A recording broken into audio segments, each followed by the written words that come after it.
What's going on? What's going on, guys? This is your man, Real Deal, Steele. Coming to you live.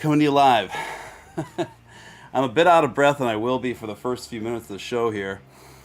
I'm reconditioning my body. I just took my dog for a brisk walk, which sounds like a very simple thing for most people to do, but keep in mind, I'm coming out of being bedridden for almost a year. So simple tasks are a challenge for me, but I'm going in the right direction. The fact that I'm moving around now, I'm actually running a few errands here and there, and starting to do integrate a few normal things back in my life is good. It's very good. So hopefully that trajectory will keep on keeping on. Well, anyway, welcome, guys. Welcome to Midnight Mass. Welcome to Midnight Mass, everyone. So glad you can make it. And I thought Midnight Mass was going to be another week, but as it happens, tonight was another great night to do Midnight Mass. My workload was so great that it held me up until literally from the moment I woke up at about 9 or 10 this morning until about 11 p.m. I was on my computer, with the exception of a quick lunch break, but I was on my computer that whole time working. So before I knew it, I was like, wow, it's already 11. It's already going on about 10:30 p.m. Time for a Midnight Mass. Gotta keep the shows going. So we just set it back. Anyway, good to see you, my Night Owl set, my Night Owl people. Jason Huffman starting things off with the first Super Chat of the night. Much appreciated, Jason. Appreciate the $3 Super Chat of the tactical gear animated hippo. Good to see you in the mix, sir. Josh Randell disavows coming in. $20 to make you holler. I love it. 7-1, come on down. Come on down with the thickness. I see what you did there. I like it. That's very clever.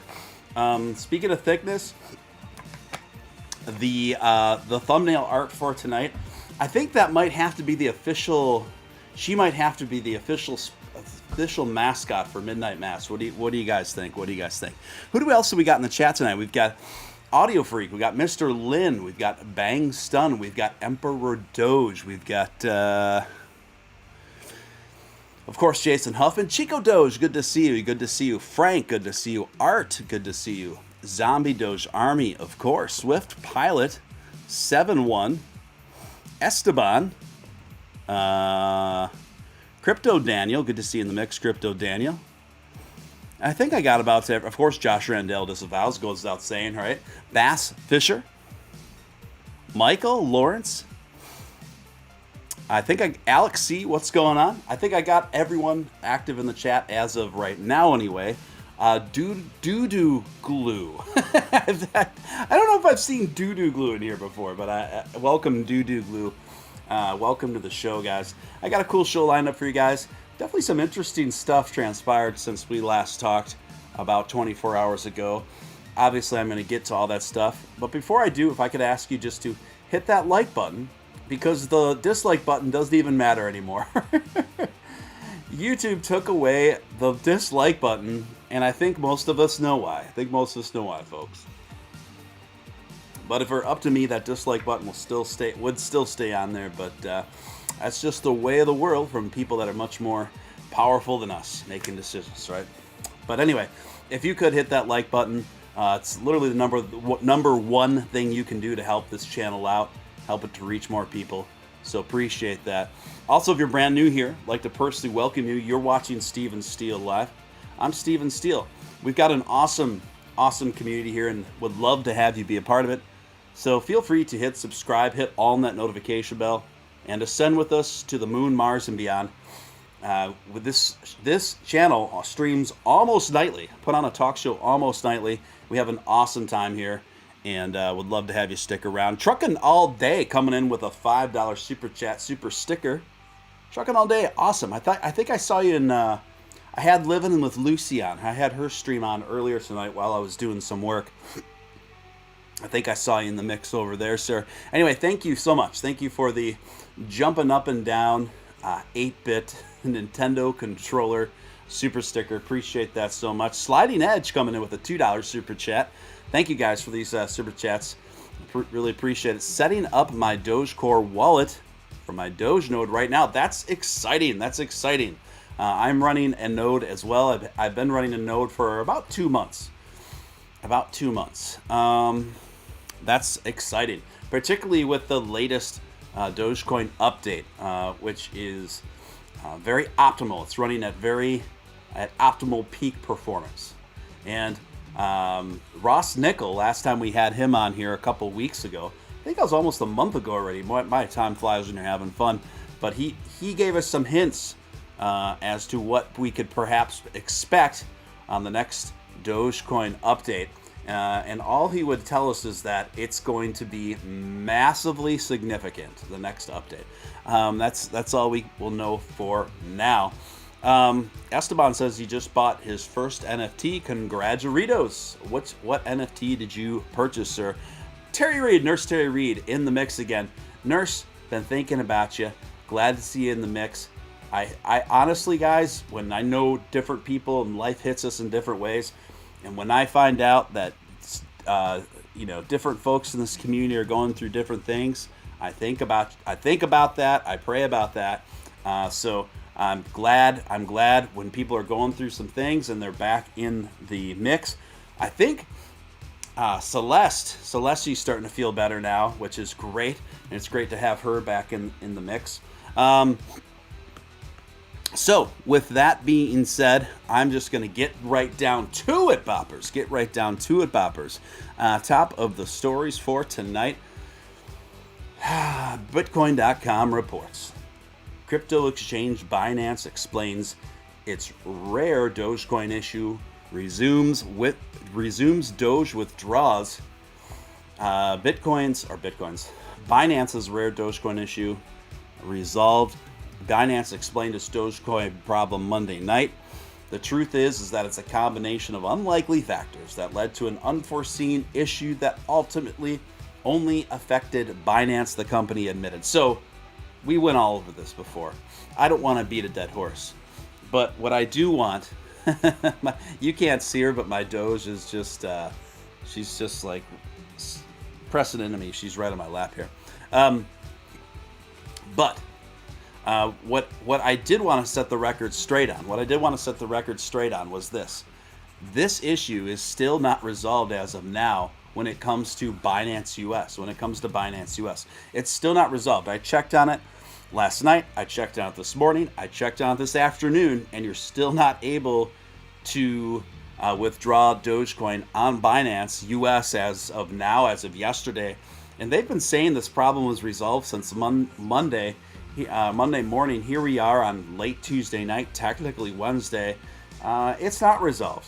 It may be resolved on the international platform, but it's not resolved. It's not resolved on Binance US. So some people say it's probably a server issue, whatever. But either way, I call false advertising. Shame on you, Binance, for putting all the Dogecoin users through that and then saying that it's been resolved when, a few days after they said it was resolved for US Dogecoin holders. That's not the reality quite yet. Donna Tabuki is in the house. Good morning, Donna. I think she fell asleep and just woke up for the show. Good to see you in the mix, Donna. Hang in there. Sliding Edge coming in with another $2 super chat. Josh Randell disavows keeping Doge chat spicy. Yes, he does. He definitely does. Michael says, I have 8 puppy Doges. Wow, that is a lot of dogs to have in your house. One is just fine for me, but I'm also living in close quarters in about an 800 square foot, 1-bedroom apartment here. I'm going to give my Doge a little treat here. Come here, Remy. Come here. You gotta fight me for it.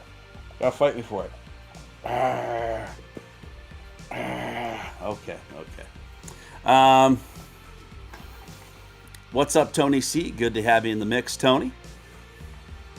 So anyway, that's all I really wanted to mention on that. We'll get to the next story here. And boy, is it a doozy, folks. It is a doozy. This is coming courtesy of FX Street. Dogecoin price could see 400% gains if Doge holders band together. Yes, indeed. You heard it right, folks. Dogecoin price is moving sideways after a breakout from the descending triangle pattern. A potential 400% move to $1.08 will face obstacles up around 35 cents beyond, to which Doge should rally swiftly. On-chain metrics are hinting at an increase in large transactions and a total paradigm shift in the nature of holders. Dogecoin's price is at a critical tipping point in its evolution, with the potential for it to trigger a massive volatile move. Hurdles exist, however, that will make it difficult to reach that intended target of a new all-time high. But Dogecoin price is at make or break levels, folks. Dogecoin price has set up 3 lower highs, 2 higher lows, which connected using trend lines reveals a descending triangle. This technical formation, listen to me, forecasts 361% upswing to $1.09, obtained by adding the distance between the first swing high and low of the breakout point at 24 cents. In this scenario, it will allow market makers to collect and to sell stop liquidity resting above 35 cents. This development will allow Doge to create a platform for the next leg up at 44 cents, then 74 cents, and ascending to around $1.09. Looking at the transaction data tells a story about the nature of investors. Long transactions, track transfers are 100,000 or more.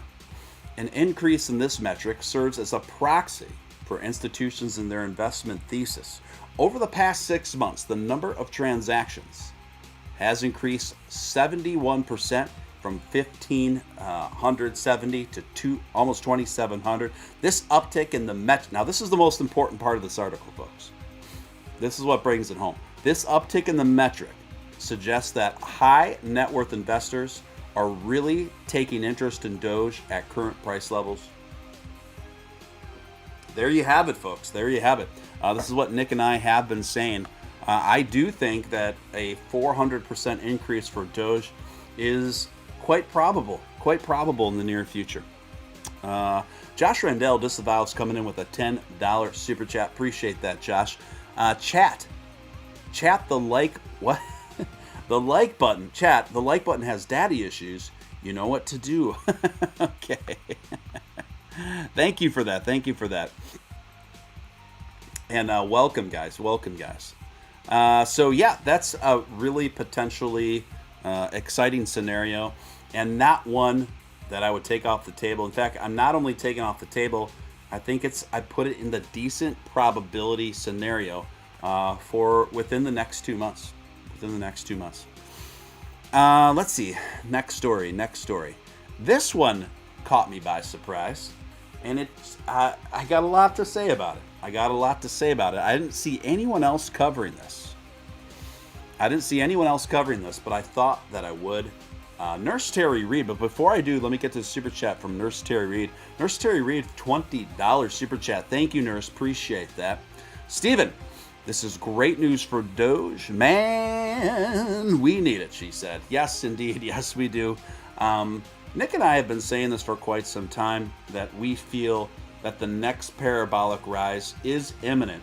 But when I say imminent, this could be within the next 2 weeks to the next, the first half of the first quarter of 2022.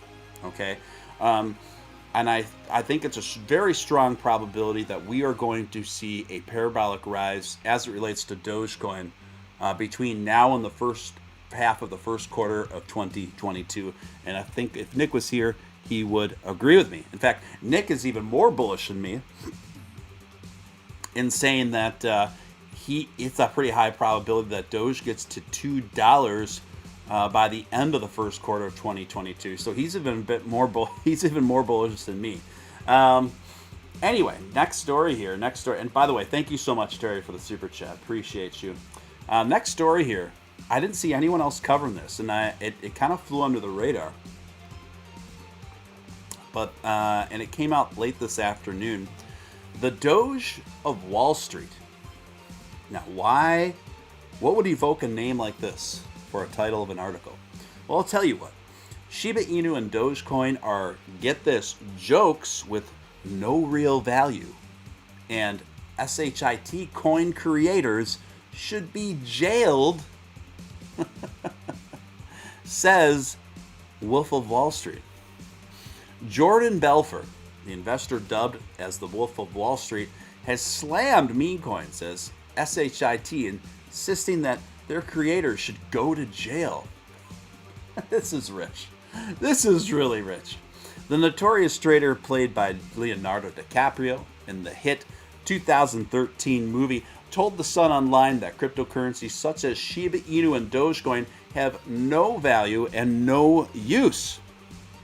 Man. Belfort said that he was a fan of blockchain technology, a system which makes crypto, such as Bitcoin, near impossible to hack. However, he warned against investors putting large sums of cash into so-called meme coins, digital currencies which were created as a joke but have gained popularity in recent months. And he warned that some of the newer meme coins, or as he branded them, SHIT coins, are outright scams. Well, I mean, that part comes as no surprise. We know that. Urging investors not to part with their cash and saying crypto crooks should be sent to prison.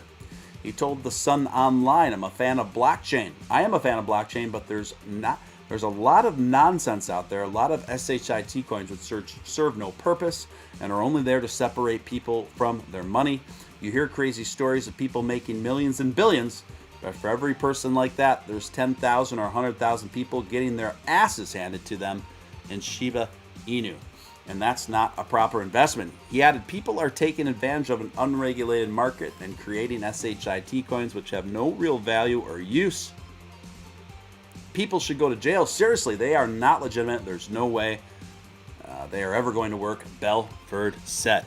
Now, I have a lot to say about this article, but first let me get to this super chat from one of our favorites here now, Donna Tabuki. Donna Tabuki, thank you so much for the generous super chat of $20.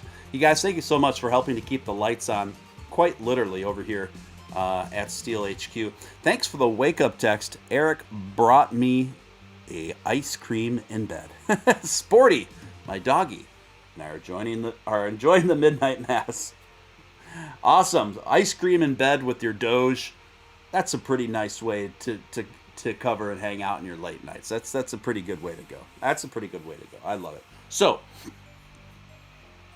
this is an interesting sentiment coming. It's peak irony also coming from Jordan Belfort. I will say that. What's interesting is I actually agree with most of what he's expressing and saying throughout this article that he expressed through a recent interview. I agree with him. Where I don't agree with him is that he lumps in Dogecoin with the SHIT coins, with these speculated kind of pump and dump, utility-less cash grab projects. This is obviously, he's kind of showing his lack of knowledge in the crypto market here. This is a very obvious misstep. Dogecoin becomes a very easy target, right? For people who don't know a lot about crypto and want to have strong opinions at the same time, because they have read over and over that Dogecoin is a meme coin and it started as a joke, blah, blah, blah. What these people don't know, including Jordan Belfort, who for all intents and purposes, folks, just doesn't know a great deal about crypto at all. He's very new to the space, and he's even newer to the NFT space. So when he says these things and lumps Dogecoin specifically in with these projects, he clearly doesn't know what he's talking about. Dogecoin has a great development team on its side. It has a great organization in the Dogecoin Foundation. It has very solid and credible representation. Anyone from Ross Nickel to Mishi Lumens to Vitalik Buterin, who is the blockchain advisor for Dogecoin. And what's interesting about this article, too, is Jordan Belfort specifically praises Bitcoin and Ethereum and expresses also that he's significantly invested in both Bitcoin and Ethereum, well, not even realizing that the creator of Ethereum, or co-creator, the one that's spearheading Ethereum now, is also the blockchain advisor for Dogecoin. Okay, so we're still running up against PR issues and education issues at the about the very basics of Dogecoin. This is stuff.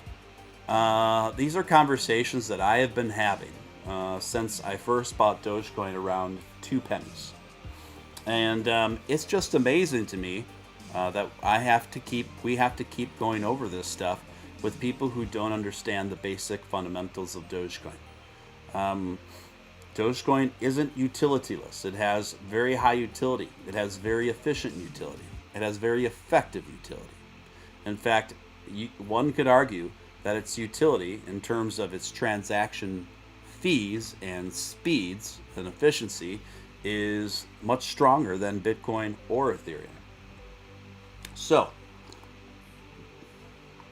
with that in mind, the same people that think this usually also think that Dogecoin has an unlimited supply, which isn't really true. It has an annual soft cap, and on and on it goes. On and on it goes. So they're the same people that think that Dogecoin hasn't had any development since 2013, for crying out loud. And people like us that are very involved and on the day-to-day happenings. I mean, I literally cover dog money on a daily basis. And so to hear the wolf of Wall Street,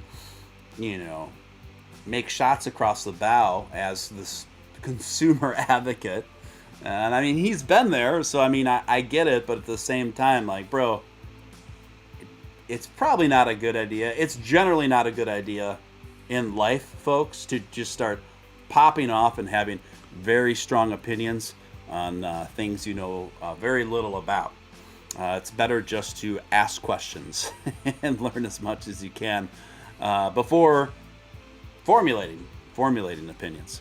Someone asking for a Dogecoin chart. Sure, we can have a Dogecoin chart. I don't mind switching it out for a little bit here. Just hold up. There we go. Dogecoin. I mean, there's not a lot to say for Dogecoin or Bitcoin right now. Dogecoin is just kind of trading sideways. Found a new floor, a bit above about 21.5, and that's kind of where it's been trading sideways, and where I think it'll continue to trade sideways probably for a few more days, I would guess. Joel, good to see you in the mix. Joel says still a fraction less per year added to Dogecoin compared to US dollar being added, even the normal economy. Yeah, salient point there. Good to see you in the mix. Mike Tracy, good to see you in the mix. So, Jordan Belfort, the Wolf of Wall Street, attacking the wolf dollar, attacking our dog money. So we got to set him straight. Here. So I'm setting it straight. Jordan, you're more than welcome to come on the show anytime. I'd love to have a talk with you about dog money and your experiences. Open invite here, my friend. But dog money is not an SHIT coin. Doge is not an SHIT coin by any stretch of the imagination. So we gotta stand up for ourselves, guys. We gotta set that record straight. You know what I mean? Let's go to the next story, shall we? This one comes courtesy of CoinDesk. For sale, $10 million yacht is for sale. And guess what? Dogecoin is accepted. Owners of the Italian super yacht Vian will accept a 10% fiat deposit and the rest in Dogecoin for their 170-foot darling.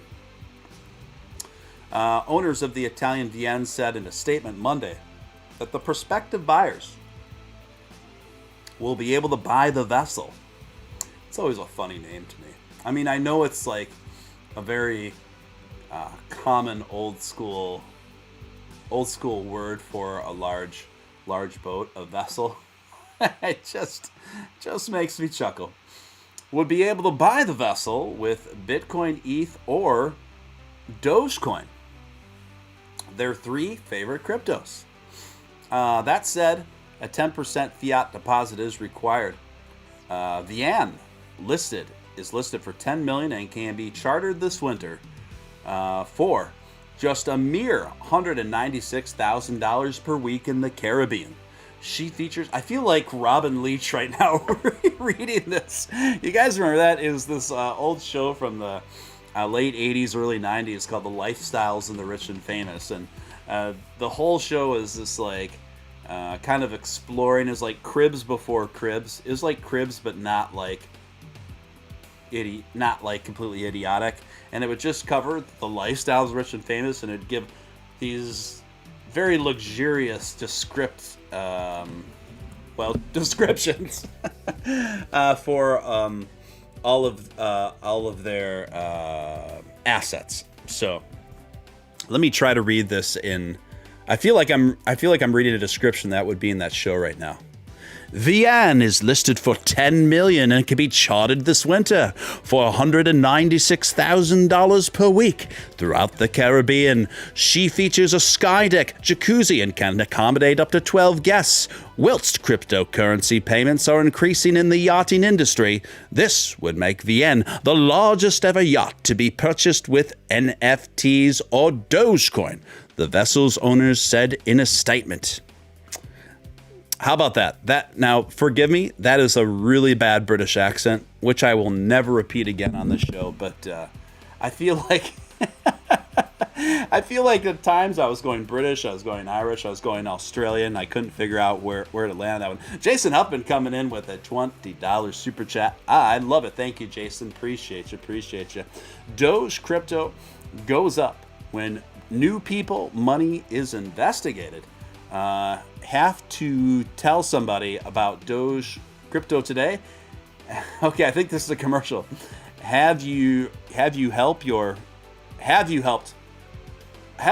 friends and family set up an account? I've helped two family members. The future. Have you invested in your investment? Thank you. Lots to ponder. Lots for people to consider there. Some wise words from Jason Huffman. Appreciate the support, Jason. And yes, thank you so much, man. Donna Tabuki coming in with a $5 super chat. Why would someone think the Doge ETH bridge could possibly be a bad thing? I don't know. I have seen a few people within the community be against it, but that's not the common opinion. But I have seen that sentiment expressed in some of the darker corners of the Doge community. Usually people that are real strident kind of maxis and whatnot, but this is going to be the main reason why. There's a couple great reasons why a Doge Ethereum bridge is a good idea, in my opinion. The main one, it will give much greater versatility to the utility of Dogecoin. One being smart contract ability, and two, which I think is even more important, is it's going to enable Dogecoin to be much more viable as a accepted form of currency in the NFT market, which is absolutely massive, right? So what the Doge Ethereum bridge will enable Dogecoin to do is to take on a Dogecoin token form that can be transacted to purchase NFTs. So once that ability happens, then I think the whole Dogecoin community should really rally to get that to be accepted on OpenSea. I think that's very, very important for massive adoption of Dogecoin. Sliding Edge coming in with a $2 super chat. Good lifestyles of the rich and famous. Oh, good lifestyles of the rich and famous throwback. Okay, thank you. I guess you guys liked it enough. I guess it went over. I guess it really went over because Jason Huffman coming in with a $50 super chat. Holy cannolis. Thank you so much, Jason Huffman. Appreciate that so much. Thank you. Literally, thank you so much for helping to keep the bills paid on this end. Absolutely loved the voiceover Maybe I should do more of them for fun because I do think they're fun. I enjoy doing voiceovers. Again, thank you so much for the generous super chat, Jason. Hugely appreciated, man. I used to do voiceovers on the side many years ago, and it happened kind of accidentally. I was asked to write bumper music for a local talk show, and that basically means just like instrumental music that can be played coming in and out of commercials for a TV show, that sort of thing. And so I wrote like a package of bumper music for this talk show, and then they said, "This is great, but now we want a live band. Will you lead the live band for the show?" And so I was like, "Oh, I don't know." But then we agreed on what I'd get paid or whatever. So then I put together an in-house band for this local talk show, and I had like a couple synthesizers and a microphone, and then it turned into me introducing the hosts, kind of like old school Johnny Cash style. And so then they're like, "Whoa, this is great. Can we also hire you to do local like commercial voiceovers?" So then I started doing that, and then I got a couple bigger spots on radio and things like that. But that was so long ago. But being on the air here, I have to admit, I do sometimes really miss the voiceover thing. I never fully explored that as much as I'd like to. I just kind of dabbled in that industry, but I would love to get back to it. It's a lot of fun. It's a lot of fun because it's kind of cheesy but fun. Donna Tabuki coming in with a $5 super chat. "I will zell you if you can send me voicemails in Johnny Depp's voice." Donna! I'll have to do a voice study of Johnny Depp to figure out if that's something that I could even, if that's something I could come close to doing, Don. I'll have to get back to you on that. I like Johnny Depp overall. What is your guys' favorite Johnny Depp movie? I would say Edward Scissorhands is one of mine, and The Ninth Gate. Those are my two favorite Johnny Depp movies. What about you, chat? Let me know in the chat. Let's see here. So, I can't. I'm starting to think about that Robin Leach voice again from Days of Yore, and it just makes me laugh all over again. So I don't know. So that was just kind of a cool little story. The $10 million yacht that is accepting Dogecoin offers for purchase. Pretty cool. Pretty cool there. Next story. This comes courtesy of Cointelegraph. Ethereum 2 devs put out a call to community to help test out the merge. So some real progress here. Some real signs, concrete signs of progress of what's appearing to be the imminent release of Ethereum 2.0 at last. As the transition to Ethereum 2 edges closer, Ethereum developers have launched a program for the non-technical users and technical users alike to help test the upcoming Beacon chain merge. Ethereum developers have put a call out to the community to help test the long-awaited merge between Ethereum Manet and the proof-of-stake-based Beacon chain.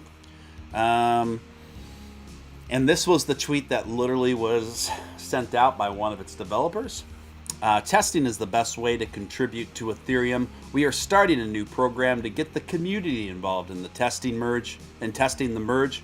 If you want to do your part in getting Ethereum to proof of stake as soon as possible and save the environment, DM me. And that was tweeted by Marcus Vander Weegen.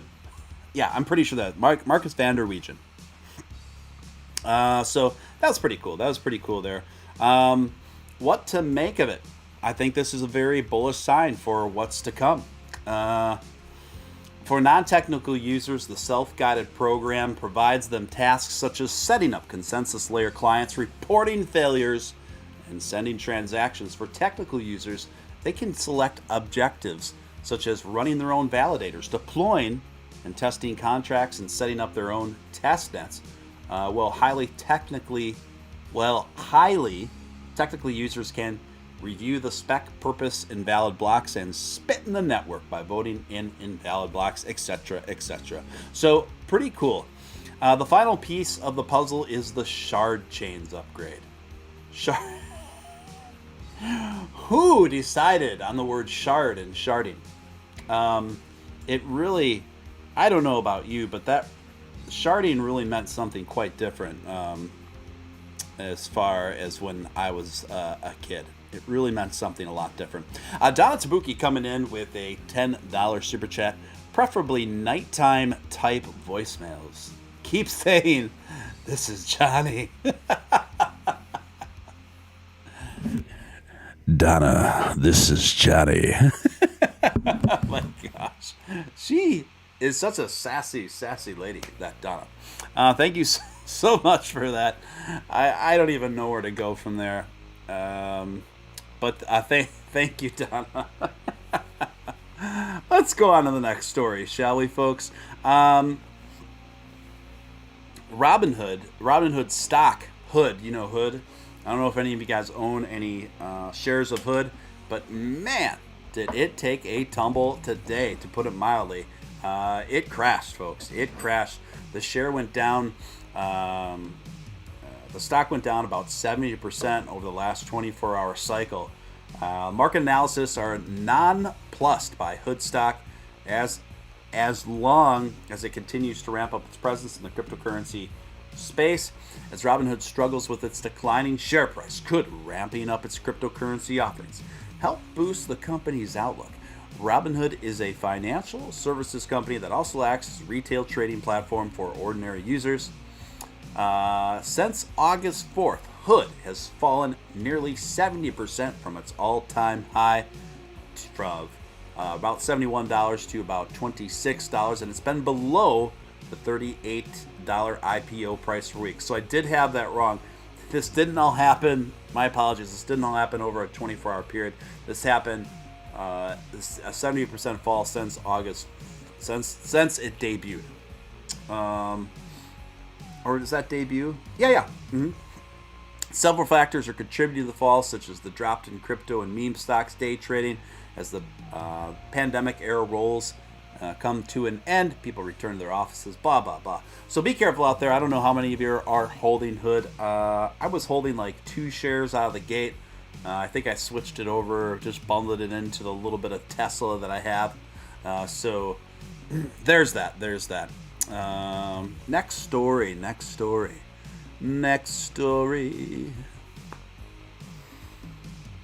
Binance CEO CZ reveals one key factor for token listings. The number of users plays a critical role for a token to get listed on Binance, C. Ping Zhao said in an interview. Wow. The CEO of Binance, the world's largest cryptocurrency exchange by volume, has disclosed some information on how to get listed on the trading platform. The most important criteria for listing a cryptocurrency on Binance is the number of users, the CEO, also known as CZ, said in a Forbes interview on Monday. CZ went on to say that there are many other factors like the number of active addresses on the blockchain, social media audience, and code commits. However, the number of users is the key metric, he said, adding, "If a coin has a large number of users, then we will list it. That's the overwhelming significant attribute. Consider, for example, meme tokens, even though I personally don't get it. If it's used by a large number of users, we list it. We go by the community. My opinion doesn't matter." So definitely some interesting... Well, firstly, the first thing that comes to mind when I hear this, this statement and read this article is, no shit, Sherlock. I mean, come on. I mean, of course, this is the predominant dictating deciding factor towards platforming a new token onto Binance or onto any exchange is the number of users, right? I mean, of course, that's the number one thing that makes decisions like this. Why this is breaking news, it's so silly to me. But I think the story within the story, it can be easily overlooked, right? So let me read this quote again by CZ. And there's a story within the story that's much more interesting to me. I'm going to reread what CZ said here. Let's see if you can pick up on it. If a coin has a large number of users, then we will list it. That's the overwhelming significant attribute. Consider, for example, meme tokens. Even though I personally don't get it, if it's used by a large number of users, we'll list it. We go by the community. My opinion doesn't matter. So some serious salt, some serious shade being thrown at these tokens from CZ. He just basically, in a not so subtle way, saying he doesn't like them. He doesn't like meme tokens. He doesn't respect them. He doesn't get it. But he'll platform them. He'll platform them if there's enough of a market demand for it. I thought that was very interesting. Now, what CZ doesn't get, or perhaps he does get, which begs even more questions, right, to be asked. CZ considers Dogecoin to be a meme token. He's thrown a lot of shade at it at the past in not so subtle ways. Now, he's been forced to sit up and take more notice and treat Dogecoin with more respect since Elon Musk kind of called him out for essentially what was and is still on the U.S. division of the platform mistreatment of Dogecoin holders on its platform. Now, also, that took over 3 weeks to get addressed, and it's still not properly addressed on Binance US. How much longer do you think this would have gone on? How long would it keep going on? How long would it keep going on? Probably another 2 frickin' months, honestly. The spotlight on Binance and forced them to handle this efficiently. And he forced them to not only get on it and handle it more efficiently and make it a more of a pressing focus, but it also prompted CZ to cover his butt with some PR with a massive giveaway contest of a Dogecoin wrapped Tesla or $50,000 in Dogecoin to one lucky contestant on the Twitter sphere. Good luck to all. Let's see what's going on in the chat. Doge is not a meme. It's a meme, but it's also a meme with utility. That's what so many of these folks.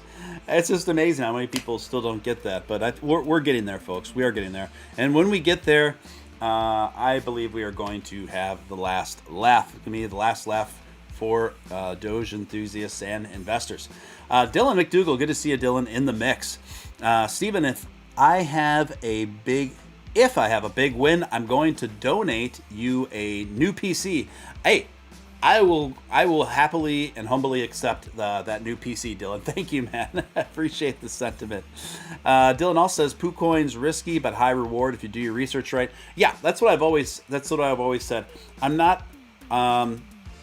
So Nick skews even much more conservatively than I do on such issues, but that's kind of because he can.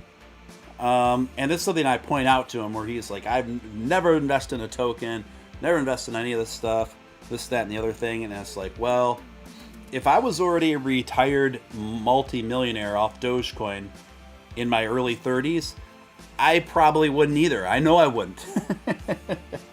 But folks, we're all trying to make those sweet gains. We're all trying to level up in life financially and level up in our financial freedom.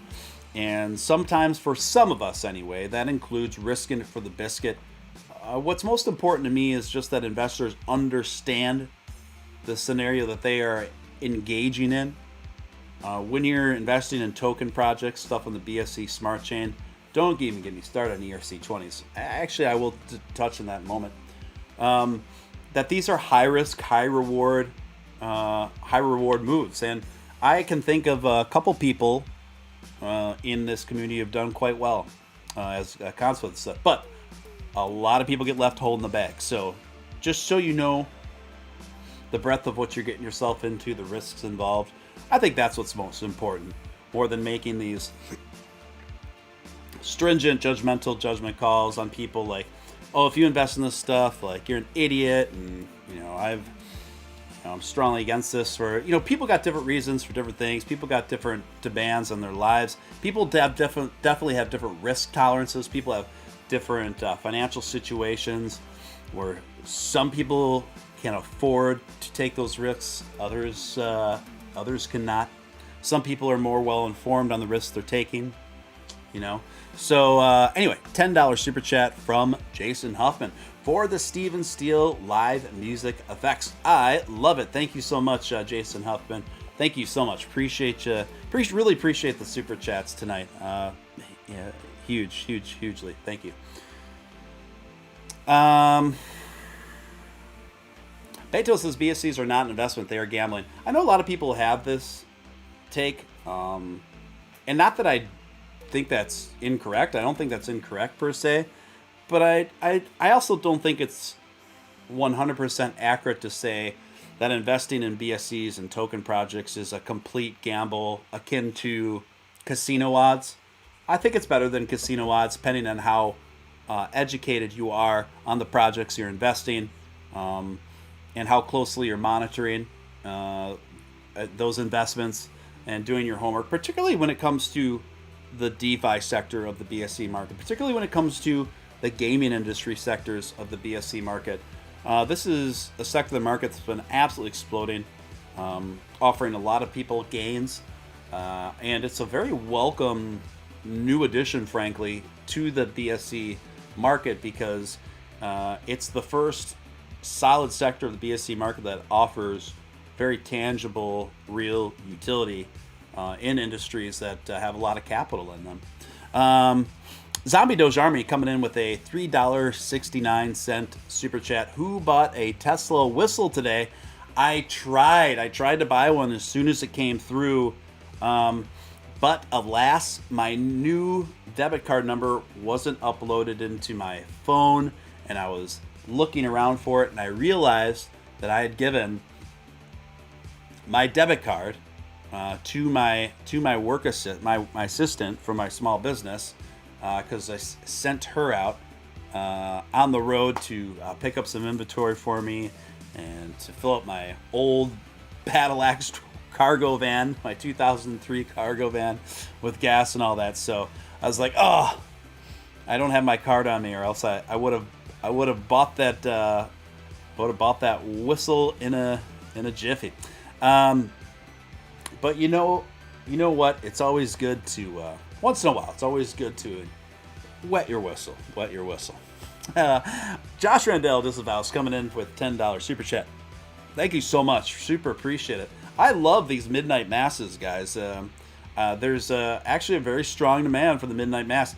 I kind of forgot, I guess, for a while, because Nick is such an early, he goes to bed so early, and I'm much more of a night owl than Nick, that I just kind of stopped doing late shows. But I like interspersing the earlier shows with the midnight mass, because there are a lot of, and I've heard from you guys, there are a lot of night owls and third shift workers, particularly in the audience here. So it works out well. Anyway, $10 super chat from Josh. All I expect from crypto is impossibly naughty nymphs. That's actually a pretty tall order, Josh. Crypto, but is saying that what I've always said is, you will always lose money chasing women, but you will never lose women chasing money. So just keep that one for kind of permanent life advice for a few of you. I think it's very helpful. I'll post it on Steven Steele Twitter. What's going on? What do you guys? I can't even keep up with the comments right now. Steven, you should buy a 1993 Cadillac Fleetwood, brother. Drive a boat. So my father, up until very recently, loved old school Cadillacs. That's all he would drive, is old school Cadillacs, and I actually really like the feel of them. And those V8 engines in those old school Cadillacs are really strong, and the pickup is actually really fantastic. Now, recently, my father, who's in his 80s now, but you'd never guess it. He doesn't look it at all. He's very sharp, and he's very active. All things considered. But he bought a couple years ago a really cool, sleek Lexus, like a James Bond looking white Lexus with leather seating, and it's like, It's so cool. It's so cool. I'm so happy for him. He looks so cool in it. Um, anyway, let's see here. Let's see here. I think I'm caught up on the chats and everything. Let's see what else we got going on in my notes here. So, VGX, the Voyager token, Voyager's native token, comes alive. It comes alive. Oh my gosh. Look, those of you who've been watching me for a long time know there was a day where I was incredibly bullish on VGX and Voyager. I still am enthusiastic about Voyager. I just am very disappointed that they haven't enabled Dogecoin wallets on its platform. I was actually thinking about this in the shower tonight before I got on the air. I think I'm going to spearhead a social media campaign to pressure Voyager to get Dogecoin wallets. Look, we did it with Robinhood. We can do it with Voyager. But Voyager is wildly popular. It's a super user-friendly trading app. I love using Voyager. I think it's super efficient. It's super user-friendly. It's very intuitive. And they have a really good assortment. They have a really good assortment of cryptos to choose from there. Now, they need Doge wallets. So if we could pressure Robinhood to do it, we can pressure Voyager to do it. So starting this week, I'm going to really kind of launch and spearhead a campaign to get Voyager to include Dogecoin wallets. Let's see if we can really get this to take off, folks. Let's see if we can really get it to take off. Jason Huffman coming in with a $10 super chat. Midnight is like your old school show. I could hang. That's why I love the late shows. Yeah, it's definitely. I know being up. Well, I'm always up this late, but being live this late, it definitely is bringing back the old school vibes when I first started broadcasting. When I first started broadcasting, folks, I broadcasted only late night. Only late night. I mean, after midnight every night, late night. I mean, sometimes I'd even come on at like 2 and 3 in the morning, and there'd be an audience. Now, not that I want to get back to going that late again, but I am looking forward to including the midnight mass in with the regular times as well. So anyway, thank you, Jason. Yeah, Jason, you remind me of, like, you were there from the very beginning. A few of you guys in this chat have been with me from the very, very beginning. It's awesome. It's awesome. I love that we've been on this journey together, almost going on a year here. I'm probably about almost a year. Yeah, we've been on this journey almost a year now, folks. Anyway, time flies when you're having fun. So anyway, the native token to Voyager is called VGX, and it's kind of a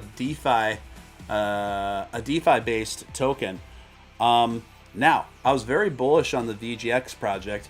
Even a few of the top analysts that I were also bullish on it, that I was also in touch with and talking about. It was projected that VGX was going to go easily to $30 to $50 by the end of this year. That's what everybody's saying. On the low end, the projections were $30, right? So even though, let's take a look at VGX right now. I'm opening the Voyager app. So yeah. So I sold on my VGX, and I had a pretty good bag of it. But I'll tell you what, folks, I bought back in this morning. Now, I didn't buy back in this morning nearly to the degrees of bags I had previously, but I reallocated some funds to buy a bag of Voyager this morning, folks. And why did I do that? Because I've been seeing some very bullish signs. I saw the breakout start to happen. Now, as it stands now, Voyager is up 24% over the last 24-hour cycle. Right now, it's up about 0.25% within the last hour here. So, I think the time for VGX has finally come. Right now, even at that, it's trading a little bit below $5. It's trading at about $4.87, right about there, right? Now, I'm glad I sold and came back in because even I bought into VGX almost a year ago. And my initial positions on VGX, folks, were a little below where it's at now. My initial position, entry position, almost a year ago now, for VGX was at about $4. About $4. So I didn't really lose out on much gains at all, frankly, by me selling and then repositioning back in this morning. So I don't regret that at all. I think it was the right thing to do. Now, I do think it's going to go bullish from here. I do think VGX is finally entering into having its day. Not to the degree of getting to $30 within a month, folks, by the end of the year. But I do think that VGX could very comfortably 5x from here within the next 2 months. Same with AVAX. So what I'm saying is I do think VGX now is a delayed beneficiary of everything that's been going on in the DeFi sector. And also, Voyager is finally making good on their roadmap, which they were behind on. And I think that was another thing that was screwing up the market value of VGX was Voyager being behind on their promises with their roadmap. So I think it's an accumulation of all those things that are really giving VGX, putting in VGX in a bullish place now to really take off. Now, I don't know if it's going to take off to like I said, between $30 to $50 as initially projected by many, but I could easily see VGX doing $15 to $20 within the next couple months. Yeah, totally. Who else do we got in here? I saw Beto earlier. What's up, Beto? We got Ro Jogan in here, of course. Diamond Hands Freddy, good to see you in the mix, Diamond Hands Freddy. Mama Crypto. How long have you been in here, Mama Crypto? Why did I just notice her now? Good to see you, Mama Crypto, as always. And Link. Yes, Link. Okay. So, yeah. Finally, VGX rising from the dead. At last. I mean, my goodness. I would also look to... Luna Terra to possibly break out. I feel a little bit less strongly about it than I used to, but I do think I still would put Luna in a good long-term hold. You just got to exercise some more patience. It very well could happen where Luna doesn't ascend with the rest of the DeFi sector on its next bull run, which I think is very imminent. But I think Luna Terra, not that it's doing poorly right now. I mean, my goodness, it's trading almost at $57. But I think there's a long way to go. I mean, Luna Terra is one of those that could get into the value of hundreds of dollars per token. But I think it might take a while. So, as the Italians say, Luna Terra is one of those investments you put it in and you forget about it. This comes courtesy of CoinDesk. Just kind of actually works in perfectly and kind of dovetails off of what I was talking about here. Avalanche Layer 1 tokens soared in November as Ethereum fees drove competition. Exactly. Avalanche saw AVAX token rise 70% in November and was the month's best performing Layer 1 platform with a market capitalization of $10 billion or greater. Yes. Interest in so-called Layer 1 tokens heated up in November as several top blockchain protocols pushed incentive programs while gas fees on Ethereum network remained at all-time highs. Let me read this again. It's not rocket science, folks. Layer 1 tokens ascended in value while gas fees on the Ethereum network remained at all-time highs. What did I tell you going back a few months ago? I said, I don't think Ethereum's going to get this gas fee situation under control anytime soon. It's going to give much further rise to Solana, AVAX, Engine, and here we are, folks. Here we are. Mary in New York. Great to see you, Mary in New York. Mary, a true Doge after dark night owl, because New York's even 1 hour ahead of my time here. I'm at about 1 a.m. here, so about it's about 2 a.m. in New York. Anyway, great to see you, Mary. Thank you for the $5 chat. Steven, do you know anything about the cocktail bar crypto that Matt Wallace and others are hyping? Are you familiar with it? I'm familiar with it. I haven't done a deep dive of research on it, so I will say that. I do plan on doing it, though, and I've personally asked Matt about it and why he feels strongly about it. The call letters for that particular crypto are COC. So I think it's very marketable and very memeable, just for what the call letters are. Frankly, I mean the jokes write themselves, right? But that being said, it's still got a very small market cap. It's got less than, I think, 2,000 holders. Look, I'll say this: whatever you think about Matt Wallace, the his Tiger King bet. Now, Tiger King is not doing well now, folks. Not doing well. Let me check on Tiger King actually, because that was one he was talking a lot about at one time. Yeah, Tiger King is doing. I'm not gonna front on that. Tiger King is doing horribly right now. Can Tiger King make a turnaround? Yes, it can. I did look. Their team is very focused and very dedicated to actually bringing about a surprising amount of strong utility. Something known as like a chit chat feature through Tiger King coin, wherein people can chat and ask each other's questions through swapping transactions. From what I understand, if they can succeed in doing this, this could be a big game changer for the swapping sector. So. If anything's going to turn around Tiger King coin, I would think it's that utility. That being said, those that got into Tiger King coin right when Matt first started talking about it ended up doing really well in it, provided they took their profits before it crashed enormously. So, it is not unreasonable to think that COC will operate in much the same fashion, given the size and scope of Matt Wallace's reach. By definition, the guy is the largest Doge-centric content creator on the planet. So, as far as utility goes on COC, it looks interesting. It looks like a casino-based metaverse, which could be very attractive and very popular if rolled out and done correctly.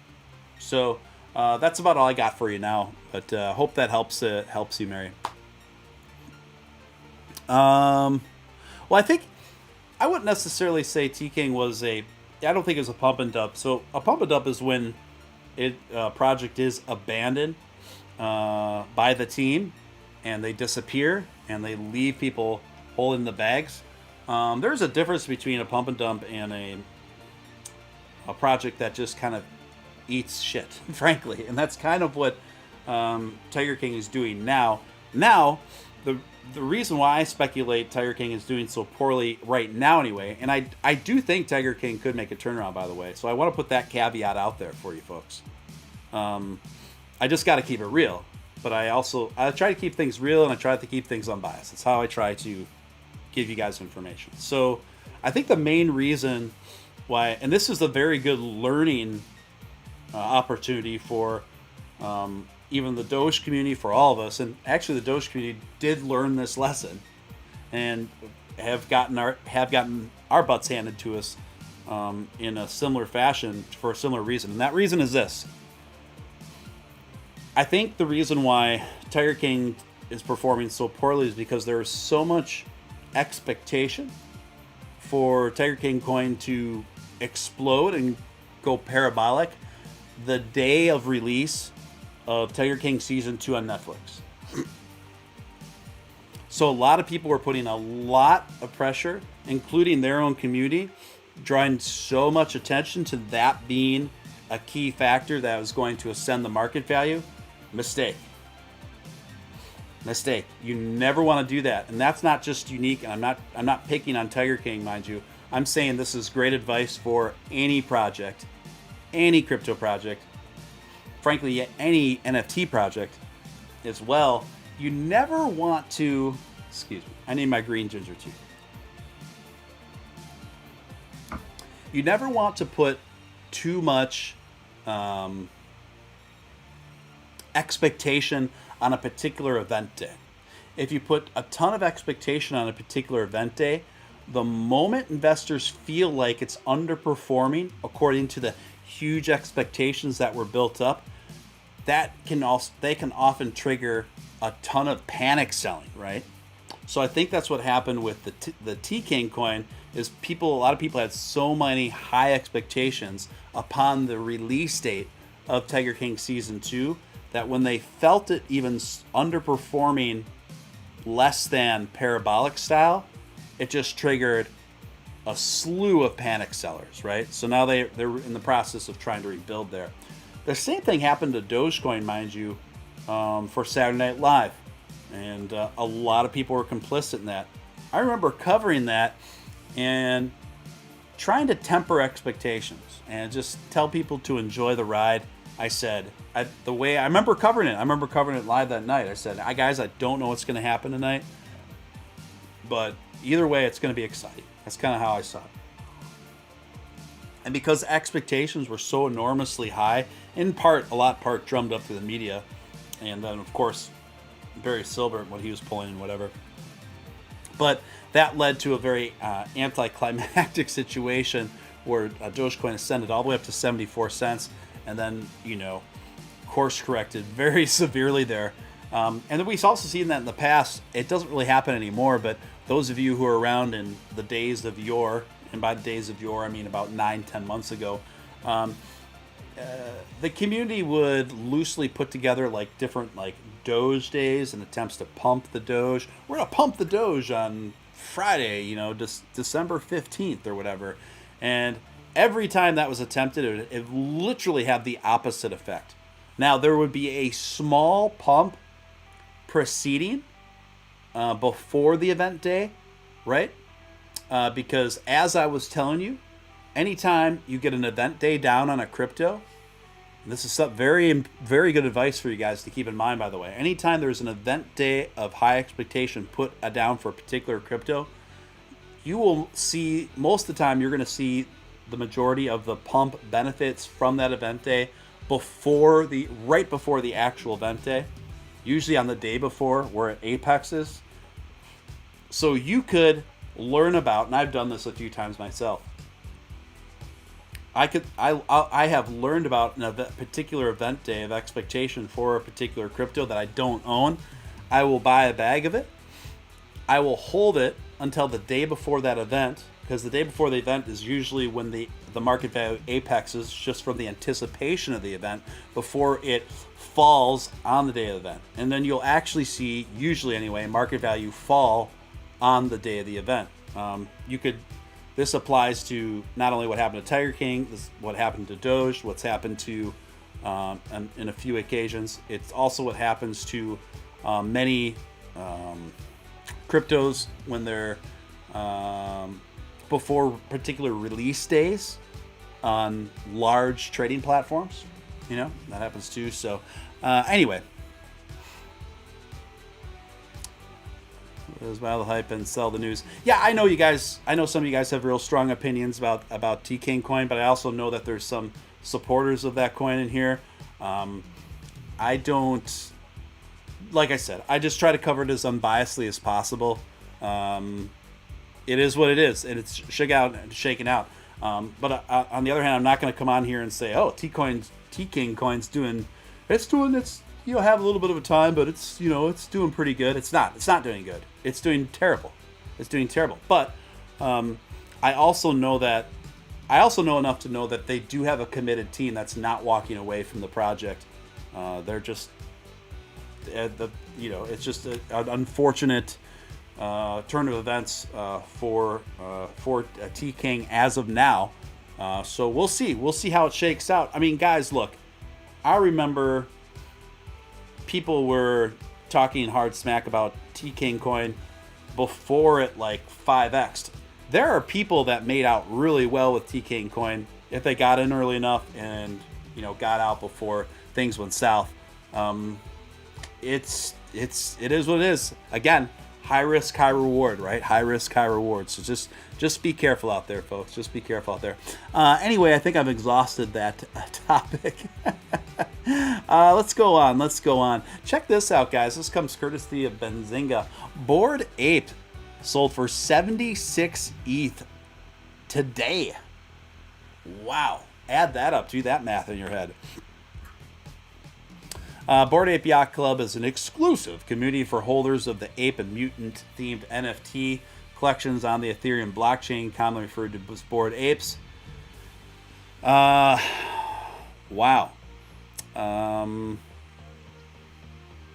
Yeah, so 72 ETH. I can't even imagine spending that much money for any NFT, let alone even a Bored Ape, honestly. So Bored Ape Yacht Club has kind of morphed into a very exclusive club for celebrities, and many of them pretty dorky celebrities, in my opinion. I mean, how cool is your NFT club if Jimmy Fallon is a member? I mean, let's be real here. But, I mean, value is value, right? And there's no denying the success of that project. I mean, just astronomical, guys, astronomical. This is kind of a funny story here I came across on Futurism. A guy Crypto Bro claims they're losing their wife and kids because they bought a super expensive NFT. Everyone loves a train wreck Twitter rant, but who in the world has time to read 147 tweets about how NFTs are the future and also how they're causing one guy's divorce? I'm trying to figure out what NFT. So this guy divorced his wife over the decision to buy a super expensive NFT. I think it's like one of the most expensive lazy lions that's caused his divorce. I mean, these priorities are really weird. I couldn't imagine doing that. Or maybe he was just looking for a reason to leave his wife. Or maybe he's got it all. Look, give the guy some credit, or give the guy the benefit of the doubt. Maybe he already was just looking for a reason to get out of that marriage, and leveraged the rare NFT purchase to do so. And maybe he'll flip it and make those wife-changing gains, folks. Those wife-changing gains. Josh Randell cutting out. I'm gonna grab onto the sheets and call her. Good night, fam. Great to see you. Thank you so much, Josh. Appreciate the super chats. Thank you for being in the mix. Appreciate it. Let's see here. And the last story of the night. This one's kind of funny. Florida state troopers were seen chasing an elderly man riding a scooter on a turnpike in a viral video. Of course it happened in Florida. All the weirdest stuff happens in Florida. I mean, like every time, like clockwork. An elderly man was seen leading Florida state troopers on a slow-speed chase in a viral video. The bizarre encounter happened northbound on a Florida turnpike somewhere near Milemaker 9, just whatever. I mean, the details don't really matter, folks. But this guy, he took his little scooter, not like a high-speed scooter, but like a old person, senior citizen assisted living scooter. He took it on the side of a freeway, and he was cruising with an American flag sticking out of it. There's footage of him just going, probably cranking it at a full 7-8 miles an hour on the turnpike there. Before the cops caught up to him and escorted him off on the next exit. Oh my gosh. So yeah, just some wild cruising there.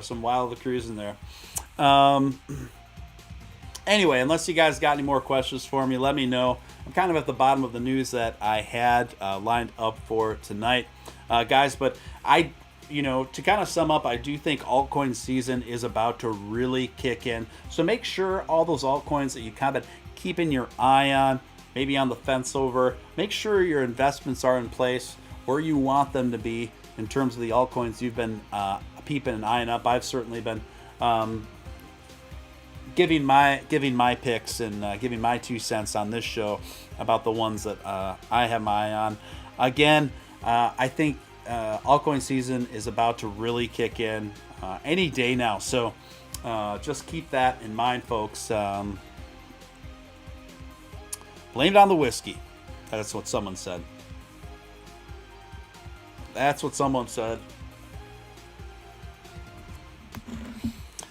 But Dogecoin just trading unremarkably sideways, guys. This is another just more accumulation. You know the deal. You know the deal. The rest of the market,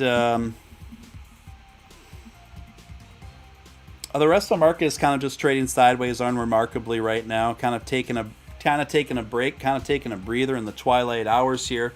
Much of the DeFi sector has been pretty underwhelming, frankly.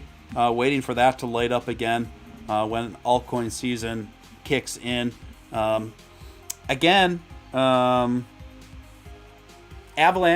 performing very well. One of the top performers right now. Up about 8% over the last 24 hours. Up about a little over a percentage over the last hour. So those of you who are all in on AVAX should be pretty happy. Even if you got in just like a week ago, you should be having some pretty nice gains there.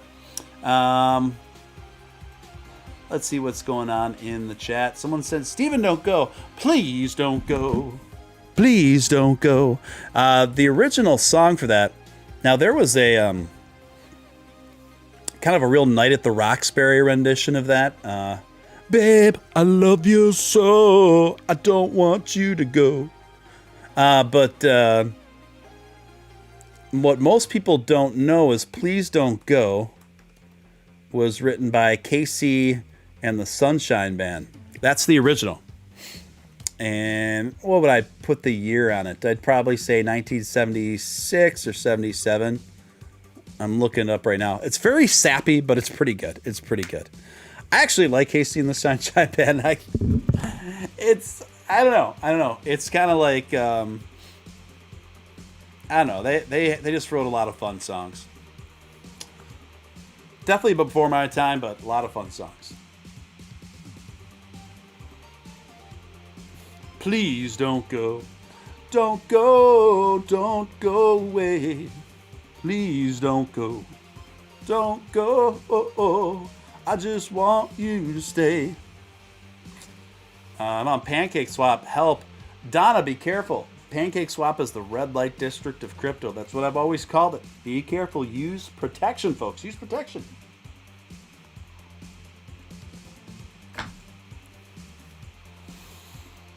You know what another Casey and the Sunshine jam is? Na na na na na na na na na na now. Baby, give it up. Give it up. Baby, give it up. See, that was another one. And of course, there's Do a Little Dance, Make a Little Love, Get Down Tonight. That's probably the most notable one, right? They're all jams, though. They're all jams. Good roller skating jams. Sound God says, I didn't use protection. Now I'm a single father. That's, yeah, it's usually how that shakes out after a while. How do I buy Santos in all caps? In all caps. Slide Nudge coming with a $2 make you holler. The Binance Doge issue equals Gulag coin. No escape. Thank you for that. Thank you for that. Oh, I like that. Doge a little dance. Make a little gain. Yeah, Doge a little dance. Oh my gosh. See what happens in these late hours, guys. See what happens in these late hours.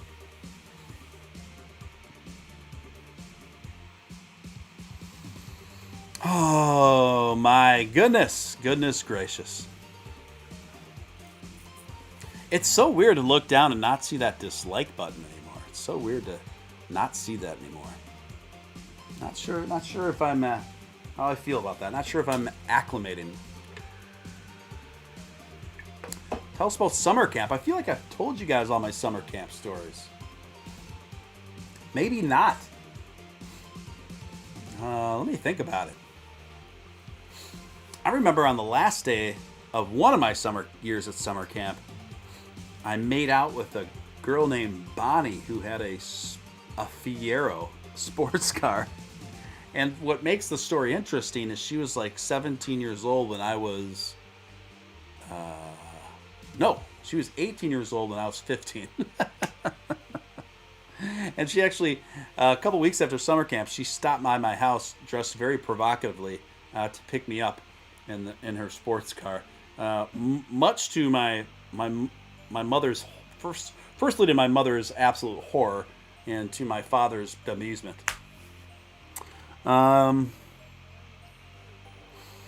YT is protecting terrible content creators. They're protecting. Let's just be real, guys. We know who they're protecting. Just look at the most high-profile people that have been ratioed and do the math. I can't explain to you how to buy Santos. I'm not invested in Santos. I mean, I can figure it out if it's something you do on PancakeSwap. It's all pretty much the same from there. I mean, firstly, before you make any moves on PancakeSwap, you need some BNB coin. So you need to figure out what you're going to do there. For most people, MoonPay doesn't even work to buy BNB directly on PancakeSwap. But it's worth a try. You could buy BNB directly if you don't have any on your Trust wallet through your debit card or credit card through the third-party app called MoonPay, sorry. From there, if you don't have any BNB, you're going to have to buy some on Binance and bounce it over, or buy some on, I think Crypto.com also has it, and bounce it over. Or maybe Uphold as well, and bounce it over and transfer it to your wallet, your BNB wallet number on Trust Wallet. And then from there, you go into your exchange, and you check the slippage, what the slippage is for that token. And then you convert your swap your BNB into the token that you want, And then you also have to add the contract number of that token that you just bought to your Trust wallet. And if it's a smaller one, you have to scroll all the way down until you say custom entry.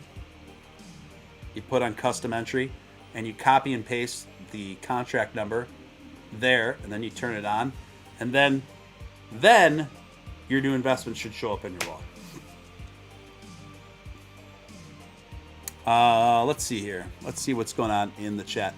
Donna Tabuki, $5. Help me buy Santos, please. Text after show. I'll text you after the show, Donna. I'll help you sort it out. Is PancakeSwap the only place to buy COC? No. Look, personally, I haven't invested in any COC. Not to say that I won't, but I'm very trepidatious, and I'm also not really in a financial position to be taking on any more ERC20 gambles. So MetaMask, I usually use MetaMask wallet for all my ERC20 stuff and Ethereum. And then Trust Wallet for all my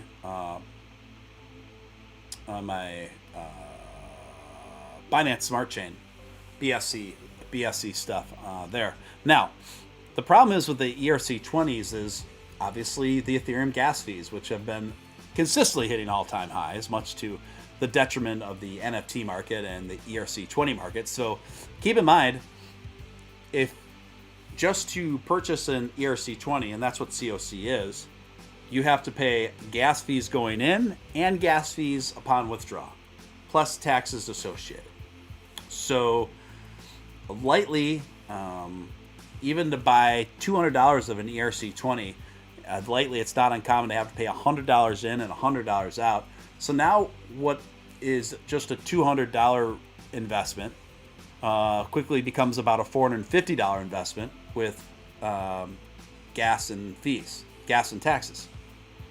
So you have to more than double your money just to break even on them, on even the most modest investments into an ERC20. So just make sure whatever ERC20 you're investing in, just make sure you got a real strong feeling about it, because chances are, if you're investing $500 or less, you're going to lose it. You're going to lose it because it's not even worth pulling out, given the gas fees and taxes associated with it. Dylan McDougall, we love you, Stephen Steele. Love you back. Thank you so much. Appreciate it, man. Appreciate it. Thank you, Dylan. Crow has seen a little movement. Yeah, I think, and that's for those who don't know, Crow is the call letters for Crypto.com, their native coin. I do think Crow is going to continue to go. I tweeted that out last week. I said the DeFi projects that are already very successful that will continue to do well. I said Crow, Sand, and AVAX. Not in that order though. I would probably put AVAX. I would put AVAX as number one out of those three to keep succeeding. I'd put Crow number two and Sand at number three. That's the order I'd put them in. Just personally. Oh my gosh, you guys are ridiculous. Nobody puts baby in the corner. Someone says they're only here for the outro music. I get it. Come on, guys. You're embarrassing me. You're embarrassing me right now. I don't know what to say. I'm just going to sip on some tea. I'm just going to sip on some tea. It's actually putting some pep in my step. I mixed the Tazo Emerald green tea or Emperor green tea with some solid ginger root. It's a super combo, let me tell you. Definitely perks you up. Thank you so much, guys, for all the kind words, sentiments, and emojis in the chat there. Thank you.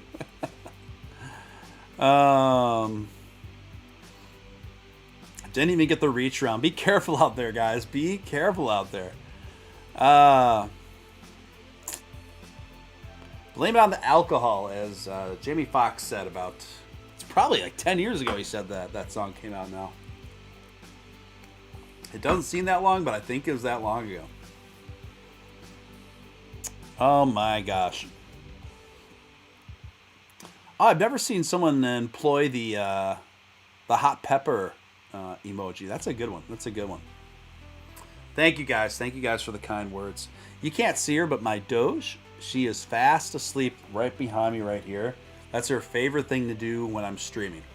She really likes the sound of my voice. She likes being super near me, and she loves to pass out sleeping right next to me every time I stream live. Seriously, like clockwork. That's her thing.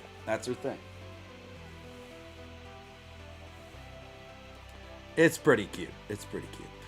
Doesn't green tea have a lot of natural caffeine in it? You bet your bottom dollar it does, Crypto Leprechaun.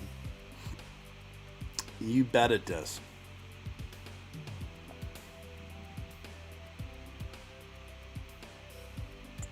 I love it. Well, guys,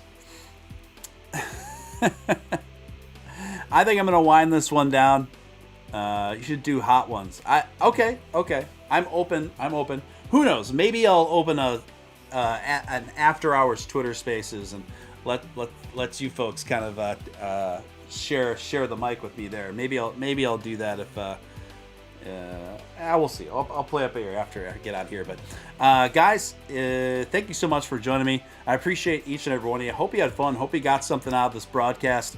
Thank you. Seriously, thank you, each and every one of you. We're going to continue to do big things with this show, big things with Doge, big things across the board. We are going to reach new heights of prosperity and good times together in 2022. Believe it. Folks, thank you again. Appreciate each and every one of you guys. You are awesome. I will be back tomorrow night. Don't miss it. Be here or be square. Until next time, this is Stephen Steele signing out.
it's hard just to be somewhere.